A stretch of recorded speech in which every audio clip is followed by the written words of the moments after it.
are you? It is the Krellcast. I am Karel. So very glad you are joining me. We are outside.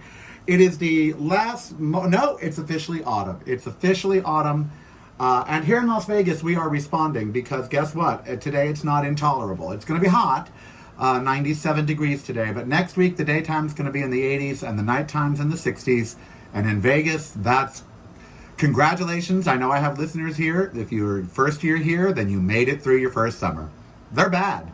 I ain't gonna lie to you, Vegas is a great place to live, but summer, it's rough. It is rough. Thank you, global warming and lack of water. Now, I wanted to, we got a great show for you today. First, we're gonna pop into the kitchen, and I'm gonna show you what I do in an emergency when I don't have any food to eat, like today. Although Instacart has now come, and I'm stocked up with my Plate Joy, and I'll talk to you about what Plate Joy is later in the week. Also today, we're going to revisit Josie Totah. She is a trans woman, actress. She's in Saved by the Bell, the reboot, and she's a voice on the show Big Mouth with Nick Kroll, the creator of Big Mouth, a hugely popular animated show. Nick Kroll, who's also an actor, is going to be here with us, and Josie Totah. You know, I did the Dorians, and I did interviews with them for the Dorians. That was the interviews were not aired. We just aired snippets of their acceptance on the Dorian Awards, which you can see right now at dorianstoast.com or at here.tv or at Planet Out TV on YouTube. 3 different places, and in October on Free Speech TV. Isn't that cool?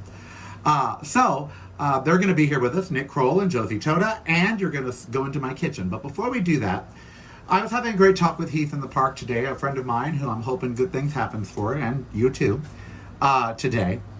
And you know, it started me thinking about a lot of things. And when I filter that conversation through coming home and giving MSNBC another shot, which was a mistake, I realized, and what goes back to what Heath and I were talking about, you know, you and I are lost almost irretrievably in everything now. It's almost irreparable. I mean, truly.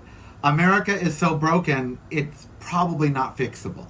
No one wants to talk about that, but it's true. And here we are in these ashes, trying to rise like a phoenix. That's a phoenix tattoo over here. And here we are trying to rise. And I'm going to try with you, obviously. But the fact of the matter is that when I listened, I confirmed that by listening to MSNBC today. And what I heard a lot about the police reform bill is now dead. Cory Booker called his Republican counterpart and said, we're never going to agree on things like no-knock warrants, like immunity for police officers from prosecution should they, kill somebody. So we're never going to agree on that. So they just called it off. And George Floyd's family is upset, and black people everywhere are going, duh. Oh, you mean the rich white folks in the Congress and the Senate don't want to reform the police? Oh, you're kidding. And so we have that going on. And then they were talking about this infrastructure plan and the $3.5 trillion spending, which is only $350 billion a year over 10 years. See, the Democrats are idiots, and Heath and I agree on that. The Democrats are idiots in so much as they're not framing this right. First of all, it's not $3.5 trillion. It's $350 billion over 10 years. That money will be raised from taxing the rich, and I hope taxing churches. But so $350 billion a year is what the price tag will be, not $3.5 trillion all at once. But so what if it was? We just spent $2 trillion propping up Wall Street during COVID. It's not like that money's not there. So we have the wrong arguments, and what's getting lost is us. I listened to MSNBC, and all they talked about, a win for Biden, a win for this senator, a win for Joe Manchin, or a win for the progressives in the House, or, a win for Elizabeth Warren or Bernie Sanders. I never heard you or I in any of that. I never heard you or me in any of it. I didn't hear about a win for us. Oh, I heard a win about and then I've heard a lot about Donald Trump and Trumpism and how it's not dead yet, how he really, truly did try to commit a coup and hasn't suffered any repercussions, and the coup attempt may not be over. And, again, I hear about Donald Trump, but I don't hear about you and I. I don't hear about us. And what we need is a government that focuses on us and makes us it's like any relationship. A relationship with government is like any relationship, okay? You don't want a partner that doesn't take your needs, your wants, and your concerns first above everything else. If your partner doesn't do that, then you don't want that partner. And government is supposed to be our partner in living in America. Living in America, yeah! They're supposed to be our partner. And they're not. Because they don't care about us. We're lost. We're policies, we're figures, we're budgets, You know what? People are dying out here, literally dying. Meanwhile, the divides are growing bigger and bigger and bigger every day. We're not coming together as a nation. We're growing further apart. Someone just got killed because they asked someone to wear a COVID mask. So we're growing further and further apart, not coming closer together. And in all of that, you and I are lost. And so what we need to do seriously is, I don't want to say find ourselves again, but we need to elect representatives that don't forget us. Even Joe Biden, he acts like he knows us. He doesn't know us. If he knew us, he would have known that we didn't want bipartisanship. If Joe Biden really had his pulse on the working man, he would have known that we wanted someone to go in, kick ass, and take names. But he didn't. And so today, we have Democrats now fighting each other over what agenda to move forward, which means nothing is getting done. Nothing. I don't care where you stand politically. The fact is, nothing's getting done for you. Your unemployment has run out. The housing moratorium, prices are skyrocketing. Food prices are skyrocketing. Income is dwindling. You're getting lost in all of it. So we need to remember this when we go to the polls. We need a relationship with people that put us first. And we need to remember that in everyday life. No matter what relationship you're in, you better be the priority, and especially with the relationship with yourself. Make yourself the priority, because you are. All right, when I want to think about things, I go into the kitchen. So we're going to go into the kitchen, and I'm going to show you a quick, easy lunch that you can make, anytime you've got a grill and some veggies. And then we're going to talk to Josie, Totah, and Nick Kroll in their acceptance from the Dorians, except you're going to see the full interview with outtakes and flubs and all of it. And I hope you enjoy it. And then we're going to see you back on Friday right here with more great show. Today is a monologue. Today is cooking. Today is 2 celebrities from a great show. Today's a good day. It's the first day of autumn. Go out and enjoy it. And we will see you on Friday. Mwah. I am Karel. You be who you want to be, so it doesn't hurt anybody. Now, please enjoy these interviews. Hello, welcome to the kitchen. Let's get cooking. So, look, how many of you are like me? And, well, not one of you is like me, but when it comes to eating, you might be. Which means, how many of you plan out meals and stuff, but then sometimes you just run out of time, or you run short, or you didn't plan, or, whatever, and you find yourself hungry, it's lunchtime, and it is, and you don't have anything planned. By the way, it is 35 minutes until summer ends officially and autumn begins. It is 11:25 a.m. when I'm filming this, because I eat around noon. So, I was looking at the clock and I said, what am I going to do? I got to do a show today. I got to do other stuff. I've ordered from Instacart and I've done my Plate Joy menu for the week, but I have, don't have anything for today. So I have this go-to sort of recipe that I love, and it's so easy. And I thought, why don't I just share it with you? Because, a lot of people like that sort of thing. So as a vegan, I'm not a vegan, I'm a plant-based eater. So as a plant-based eater, when I want something spectacular for lunch that is so tasty and not that terrible for me, my go-to is a grilled veggie sandwich. And basically, there are no rules here. I want you to have the veggies that you love and that you love to grill. Now, I have found that one of the best veggies to grill is eggplant.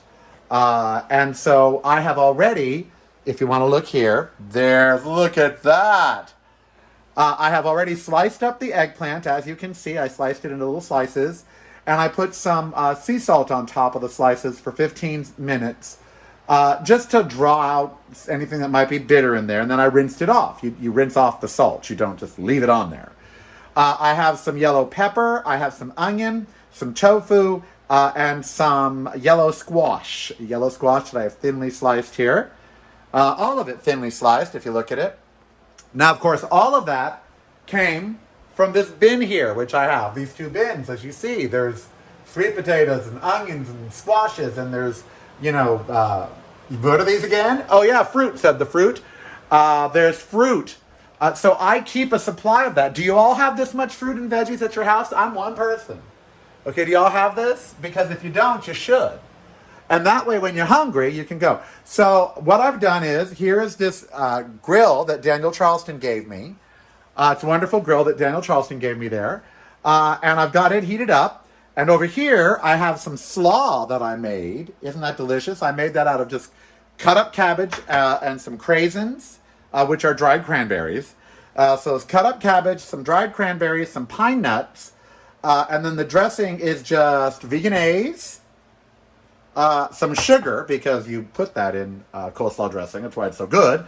So veganese, sugar, vinegar, lemon juice, salt, pepper. There we go. I don't add salt.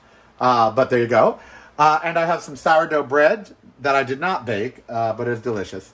And I have some living lettuce leaves right there that I've put on there. The slaw will go on top of that. So the veggies will grill, the tofu will grill. I'll put it on top of the bread here with some veganese and a piece of non-dairy nut milk cheese, provolone slices cheese, dairy-free cheese.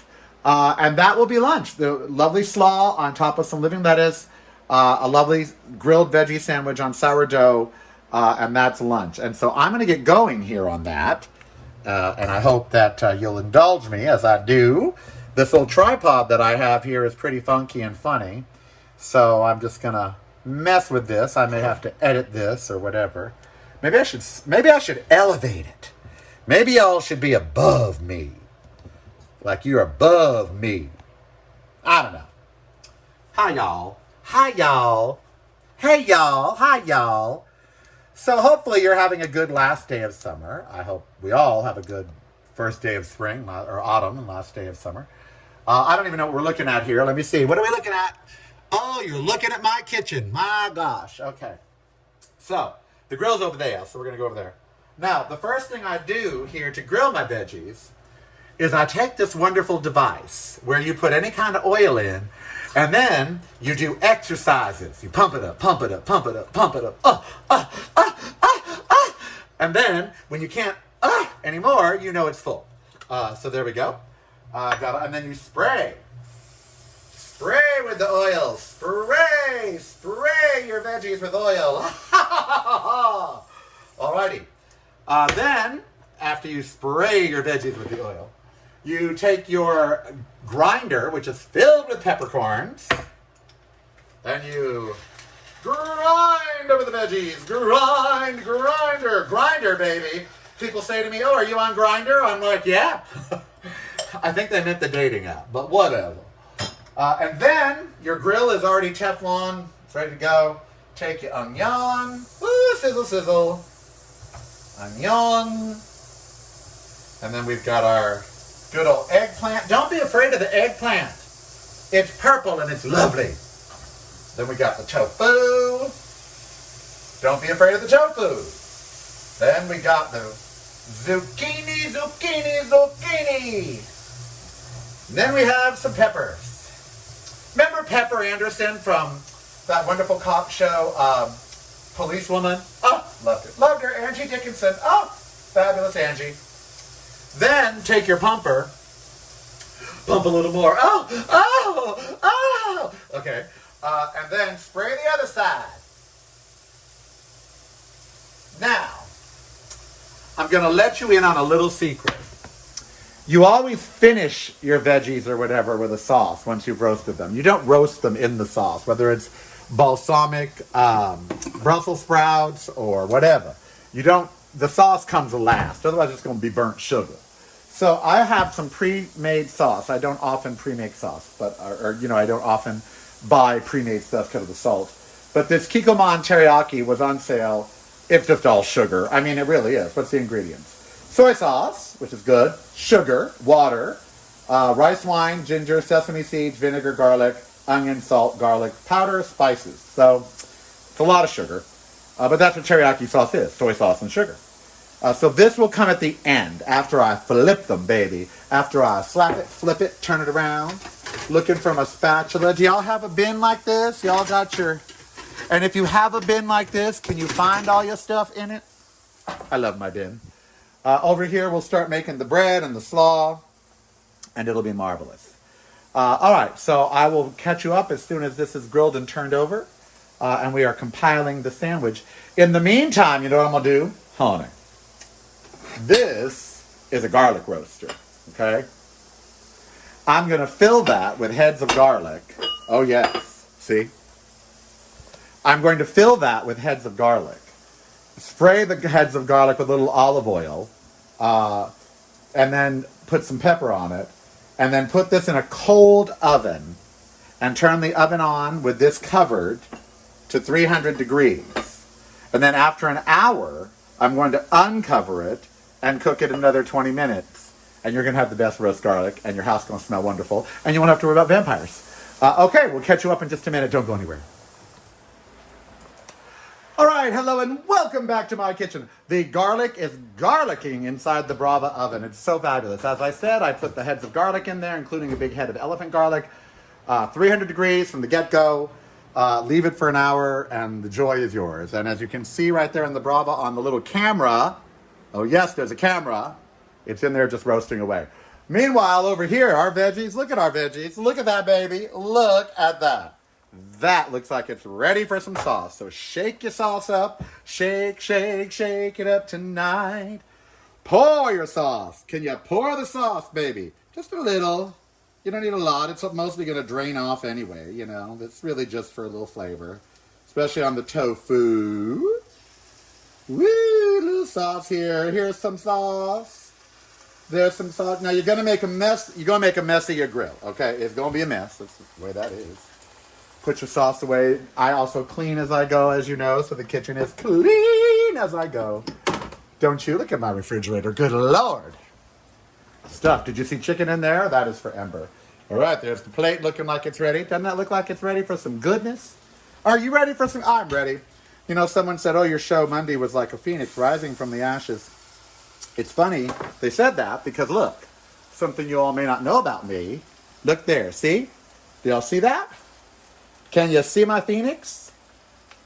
That's a phoenix tattoo rising from the ashes. I got it on my birthday many moons ago, like 30, when I was 39. I was a 20-year-old phoenix. It could vote in another year. But I think it's important. That imagery is important.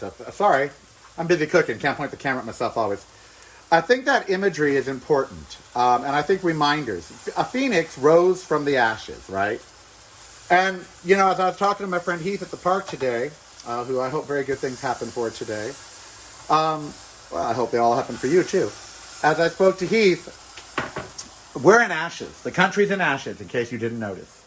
And we are going to have to rise up. We're going to talk about more on the general show, you know, the other segment. So, all right, we've got this there. There we go. It's all turned over. And now I'm just going to unplug the grill, because it's an indoor smokeless electric grill. Just going to unplug it and let that sauce just finish on there for just a quick second. And then I'm going to layer it all on there, and I'm going to eat the hell out of it. But the layering is always hard, because I always cook, you know, there's not many calories in what we got down here. 2 slices of onion, 3 slices of eggplant, you know, 2 small slices of less than a 1/4-inch thick slices of tofu. You know, not a lot of calories, but the bread is where you're going to get your calories. And now, as you can see, look, I'm layering. Isn't that beautiful? See how beautiful food can be? Nothing had to die for this. No pig, no chicken, no cow. Nothing sentient animal had to die. Plants had to die, and I'm sorry, but we are humans, and we do have to eat something. And plants we can make plenty more of, meaning we can grow. We can't make them, but we can grow them. All right, so here goes the tofu, and squash is already on there. As I told you, the grill is a mess, and it is. All righty, now take a look at this. Look at that. Now I'm going to put this tomato right here. Tomato. I'm going to put it right there. And then I'm going to flip those over. I cannot do that with one hand. I'll be right back. Look at that. That's the garlic roaster coming out of the Brava. Ooh, and there's the garlic roasting. Now, oh God, the smell. Oh, now it's gonna roast for 30 more minutes uncovered. Ooh. Oh my goodness, my gracious, I get to eat that. Look, the juices are just drizzled. Look at that sandwich. That is a sandwich. There's my slaw. I'm gonna have lunch and then talk to you in segment one. You're seeing this actually. Should I start the show this way? You know what? No, I'll start with me, but then I'll cut right to this. No, maybe I'll start with this. Oh, I don't know. But I'm gonna eat, child. Oh, Emma. Oh, because she eats lunch with me. I give her little treats. There she is. There's the girl. Do you all see her? Can you spot the Ember in the picture? There she is. Waiting for lunch. All right, bye everybody. We'll see you on the show. And the Dorian for Best Animated TV goes to Big Mouth. And we have two people from Big Mouth here with us today. We have the series creator and one of its voices, Nick Kroll. And of course, we have Josie Totah, and she is one of the voices, a trans actress, by the way. And I'm told that I've been told by every member that knew we were doing the interview today, tell Josie we love her. I said, yes, but we also love Nick. So we'll spread love equally. First of all, congratulations, Nick, on your win. Thank you so much. And it's totally fair to love Josie more than me at this point. She's a much more interesting, talented new voice than I am. But we are genuinely so grateful and honored to receive the Dorian from the LGBTQ Entertainment Critics Association. I hope I got that right. If you did. Josie, the only thing is you're not holding it up, but it's behind me, so that's okay. It's right here. I have it right here. I knew if I had tried to hold it up and say it at the same time, I would screw up. So, but I'm just glad mainly that I tried to match, and I feel like I've done a pretty good job. But honestly, we're so honored because we've worked very hard on creating stories about inclusivity and to be honored by this organization really means a lot to us. And even more so, I'm more excited that we've brought in Josie Totah to be a part of our family. She's an amazing actor and an amazing talent, and we're just thrilled to include her in our family. And she's just amazing. So now, Josie, that's a perfect segue to you. You voice one of the characters, which I'll ask Nick about in a second, on the show. What is that like for you to be? First of all, I've always wanted to be a cartoon character. What is that like? Well, I mean, first, thank you, Nick, for saying nice things about me, and thank you for including me in this. I feel like hopefully this is a step in the right direction in representation, especially like in animated series and films, trans characters. I think this is like one of the first, which is sort of insane to think about. And yeah, I mean, getting to be a character on like a show that's so funny is like one of the greatest gifts. I was once famously on a UK animated series that taught children how to urinate. So this is a very much, this is like a good half step above that. And I'm happy that I'm no longer doing that, and I'm getting to be a part of really cool things like this. So I'm so excited. When I was out of work, I worked as a graphic artist, and I got a job at Ostomy Quarterly. And I'm not even going to explain to you what that is, but it was a magazine for people with a very special surgery, and I lasted one day. I can't do graphics about bags on people. But hey, so Nick, honestly, I know that both of these stories sound like they could be storylines on Big Mouth. Just so we literally went to the interview and they handed us the magazine, and it was Ostomy Quarterly, and there were two people on the cover skiing, and we knew that under their suits they had ostomy bags, and we just wanted to run screaming from the room. Now, Nick, I know that Big Mouth is largely set around some of your experiences, 7th, 8th grade, you and your best friend. Let me ask you, as it famously states on Wikipedia, you were raised conservative Jew, which I'm not really sure what conservative Jewish, I thought that would be Hasidic, but anyway, how did you become so inclusive and diverse? And was your high school experience, did you know any trans people as a youth? How is Big Mouth so diverse? If that was that experience as diverse? Well, yeah, I mean, I think conservative Jew, weirdly, in the qualification is actually sort of in the middle, somewhere between Orthodox and Reform was the classic sort of description of it. It's amazing that other people write your Wikipedia pages. Very rarely do you get to control your own. But I did. I went to a Jewish day school with my co-creator Andrew Goldberg, and it's loosely based on some of our experiences growing up and going through puberty. And at the time, I don't know that we had any trans kids in our class. And maybe they are now. At the time, this was in the early 90s. It was not nearly as easy or inclusive to be anything but straight, cis, heterosexual. But what we found, when we created the show, it was beginning with the diving off of our stories. But as we started to tell our stories, we started to expand and tell other kids' stories, some of them based on friends of ours, some of them based on our writers. And as we continued to evolve the show, we realized that we had the responsibility of not just telling our stories, but the stories of other kids and what their experiences were. And my co-creators, Andrew Goldberg, Jen Flackett, and Mark Levin, had been interested in telling a trans story. At which point we also brought in Patty Harrison, who is an incredibly talented comedian, actor, writer, performer. And she helped us break this story and wrote the story for the episode where we introduce Natalie, which is Josie's character. And we worked hard at trying to tell this story that was hopefully true to a one kid's experience, but also didn't limit that kid to just transness being the entirety of their identity. And then when we brought in Josie as the actor, she brought so much of herself into the character and was great to collaborate with on it. So our goal, no matter how we grew up, and no matter how anyone grows up, I think we all have, at least on our show, the desire to tell all these different stories, because at their core, they're all the same story, which is, especially around adolescence and puberty, which is everyone feels quite alone, and everyone feels like what is happening to them is the first time it's ever happening and the craziest thing that's ever happened.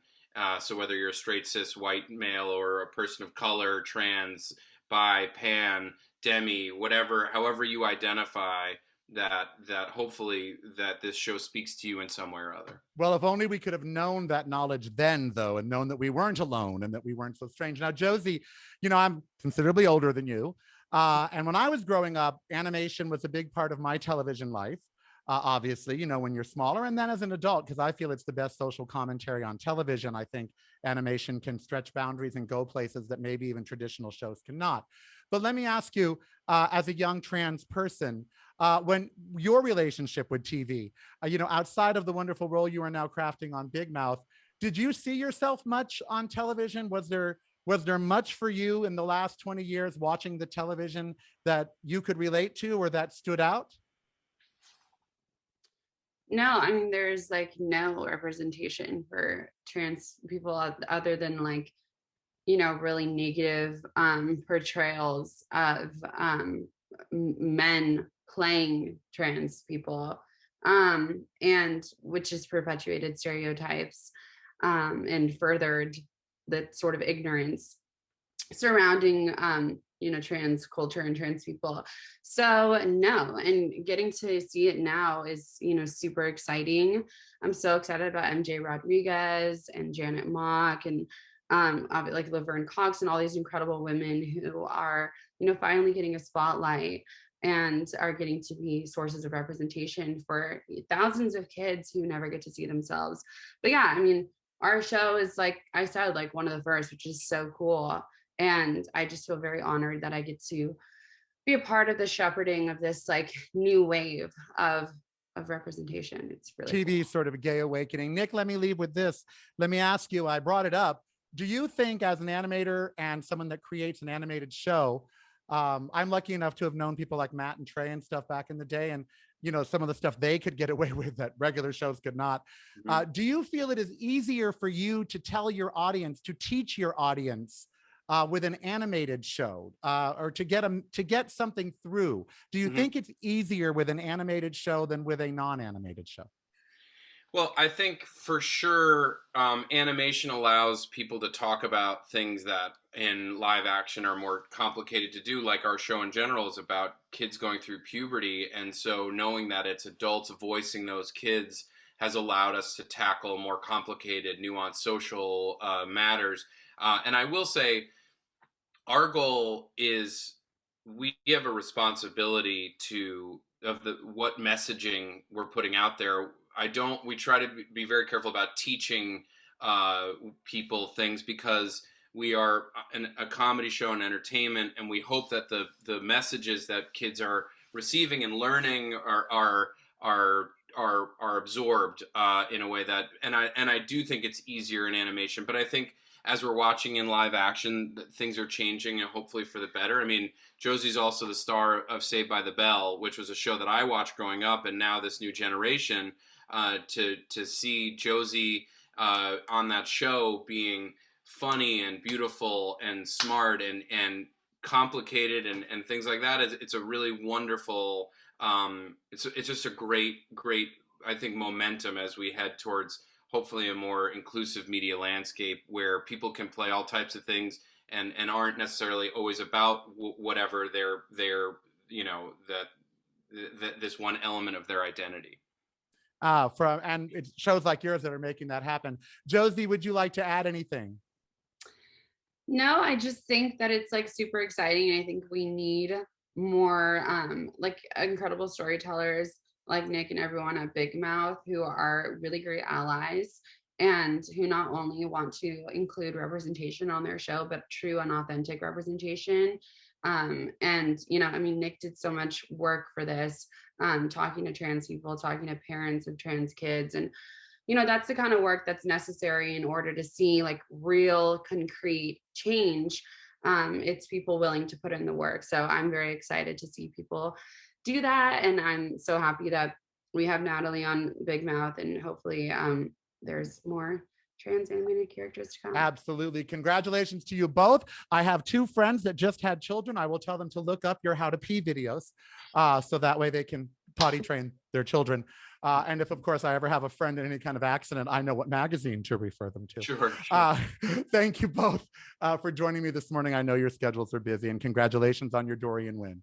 Thanks so much. We're very honored and happy to be included.